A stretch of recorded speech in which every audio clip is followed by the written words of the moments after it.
धीरज धर्म मित्र अरुणारी,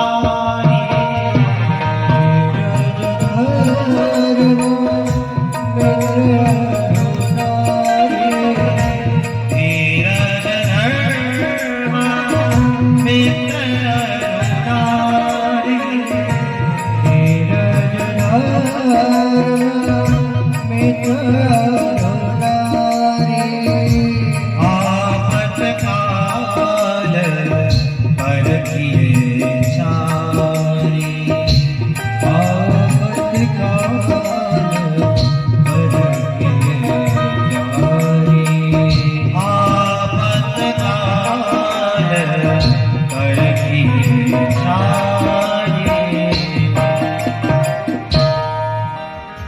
धीरज, धर्म, मित्र और नारी, इन चारों की परीक्षा हमेशा आपत्तिकाल में होती है।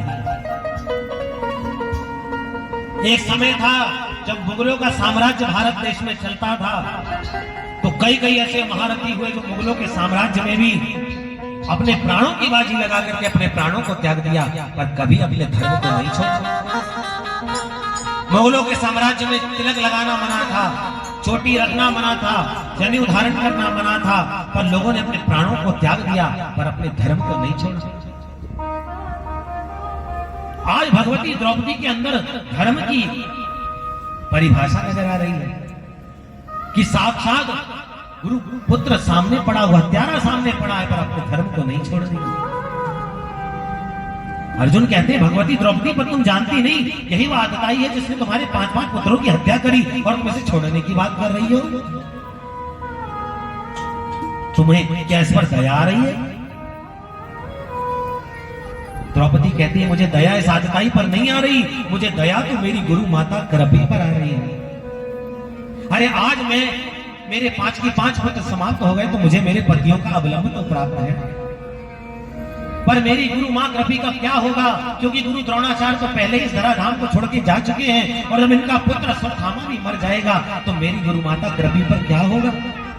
मेरी गुरु माता कृपी का अवलंब कौन होगा? वो तो अकेली हो जाएंगी। मुझे दया मेरी गुरु माता कृपी पर आ रही है, इस पर नहीं। मारोधीरस्य जननी गौतमी पति देवता यथा मृतवत्सार्थ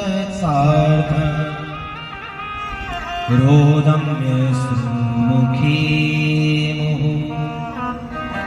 और ध्यान देना अर्जुन, गुरु के पुत्र की हत्या करना गुरु की हत्या के समान पाप माना जाता है, इसलिए हमें इसे नहीं मानना चाहिए। क्या तुम भूल गए अर्जुन? कौरव और पांडव सबको भगवान गुरु द्रोणाचार्य ने धनुर्विद्या सिखाई, पर जितना प्रेम गुरु द्रोणाचार्य तुमसे करते थे, जो विद्या तुम्हें उन्होंने सिखाई वो किसी को नहीं सिखाई। तो क्या तुम अपने गुरु के किए हुए उपकार को भी भूल गए? शयशा भगवान द्रोणा प्रजा रूपेण वर्तते। क्या तुम अपने गुरु के किए हुए उपकार को भूल गए अर्जुन? इसलिए से छोड़।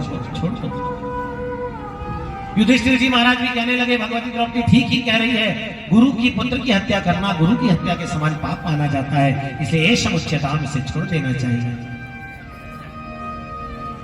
जो उसे छोड़ने की बात कही तो महाराज भीम गदा उठा के कहता तुम सब छोड़ दो, पर मेरी गदा से ये रुचने वाला नहीं है।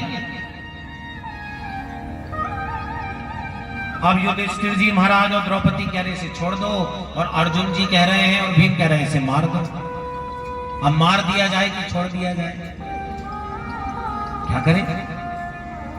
और हमारे गोविंद कोने में मुंह लटका करके खड़े हैं, सोच रहे जब हमसे कोई कुछ पूछे ही नहीं रहा तो हम काहे को किसी के बीच में बोलने वाले। ले लेने तो निर्णय। अर्जुन कहते हैं मैंने प्रतिज्ञा की इसमें से मारूंगा, तो द्रौपदी कहती है इसे नहीं मारना चाहिए क्योंकि गुरु का पुत्र है। भीम कहता है मेरी गदा इसे नहीं छोड़ेगी, तो युधिष्ठिर जी कहते हैं नहीं, गुरु पुत्र की हत्या करना गुरु की हत्या के समान पाप है। क्या करें को समझ नहीं आ रहा। जब कहीं कोई प्रत्युत्तर नहीं मिला तो भगवान अर्जुन भगवान के पास गए और जाकर के कहने लगे प्रभु आप ही बताइए हम क्या करें। भगवान कहते हमसे पूछ रहे हो? बोले हाँ महाराज आपसे पूछ रहे हैं। भगवान कहते हैं अर्जुन, हम तो जो शास्त्र कहता है उसी की बात को मानते हैं। अच्छा महाराज, तो आपका शास्त्र क्या कहता है? बोले महाराज अर्जुन, हमारा शास्त्र कहता है तस्मात् शास्त्रम प्रमाणम दे कार्या कार्य व्यवस्थित। जब कोई वस्तु समझ ना आए, निर्णय लेने की शक्ति खत्म हो जाए, तो शास्त्र का निर्णय लेना चाहिए। क्योंकि शास्त्र कहते हैं उसे शासनात् त्रायते इति शास्त्राः, जो हमारे ऊपर शासन करे उसी का नाम तो शास्त्र है। अच्छा तो महाराज आपका शास्त्र क्या कहता है? भगवान कहते हैं हमारा शास्त्र तो कहता है ब्रह्म बंधुर न हन्तव्य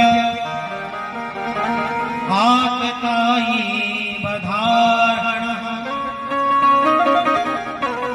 मयैवो भयमानाथं परिपालयनुशासनम्।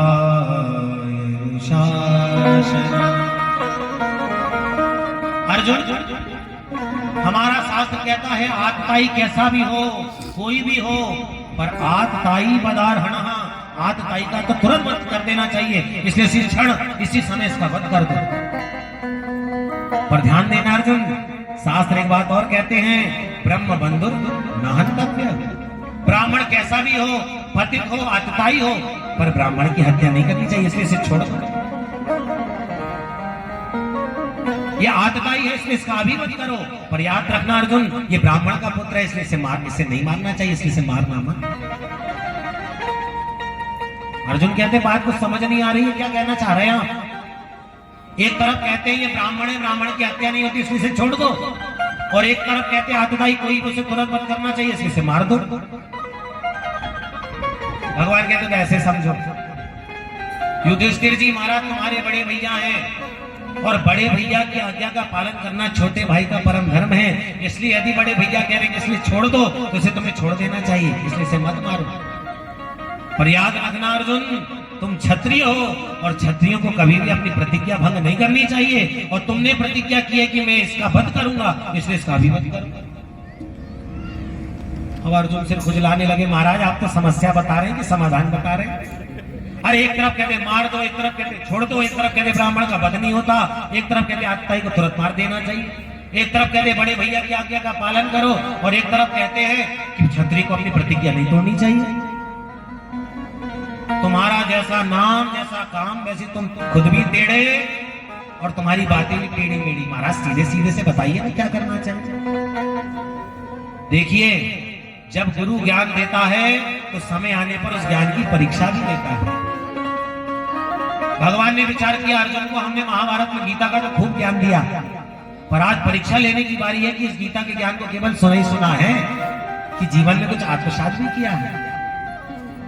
जब घुमा फिरा करके बाद भगवान ने कही तो अर्जुन को गीता का एक सूत्र याद आ गया, संभावित कीर्ति मरना गति रीक्षते, माननीय पुरुष का अपमान ही उसकी सबसे बड़ी मृत्यु है। संभावित